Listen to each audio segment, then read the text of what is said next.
बोरगाव येथील आरे पाटील खासगी औद्योगिक प्रशिक्षण संस्थेमध्ये मेगा जॉब फेअर 2024 आयोजन।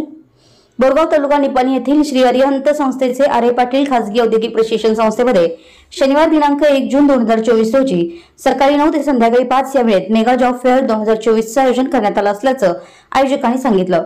आरे पाटील औद्योगिक प्रशिक्षण संस्थेचे संस्थापक रावसाहेब अण्णासाहेब पाटील, चेअरमन उत्तमना रावसाहेब पाटील, सेक्रेटरी अभिनंदन पाटील, सीईओ बाळासाहेब हावले यांच्या मार्गदर्शनाखाली ही संस्था गेली 16 वर्ष झाली अविरत चालू आहे। या मेगा जॉब फेअर मध्ये सर्व डिप्लोमा, आयटीआय पास विद्यार्थी, आयटीआय शिकाऊ विद्यार्थी, 12वी सायन्स पास महिला, नर्सिंग बीए पास इत्यादी विद्यार्थ्यांचा सहभाग महत्त्वाचा आहे। या मेगा जॉब फेअर मध्ये 1000 पेक्षा जास्त रिक्त जागेसाठी 10 पेक्षा जास्त कंपन्यांचा सहभाग असणार आहे। या मेगा जॉब फेअर मध्ये सहभाग घेणारे विद्यार्थी-विद्यार्थिनी रिझ्यूम, आधार कार्ड सोबत आणणं गरजेचं आहे। रोजगार इच्छुक विद्यार्थ्यांनी या सुवर्ण संधीचा लाभ घ्यावा असं आवाहन आरे पाटील खासगी औद्योगिक प्रशिक्षण संस्थेचे टीपीओ आणि संस्थेचे प्राचार्य विद्याधर शिरहट्टी यांच्याकडून सांगण्यात आलंय। तर चालू शैक्षणिक वर्षामध्ये सन 2024-25 मध्ये इलेक्ट्रिशियन आणि फिटरसाठी ऍडमिशन सुरू आहेत। इलेक्ट्रिशियन 40 तर फिटर 40 एवढे जागा आहेत। तरी तात्काळ आपल्या मुलांच्या उज्ज्वल भवितव्यासाठी आजच ऍडमिशन करण्याचं आवाहन संस्थेमार्फत करण्यात आलं आहे।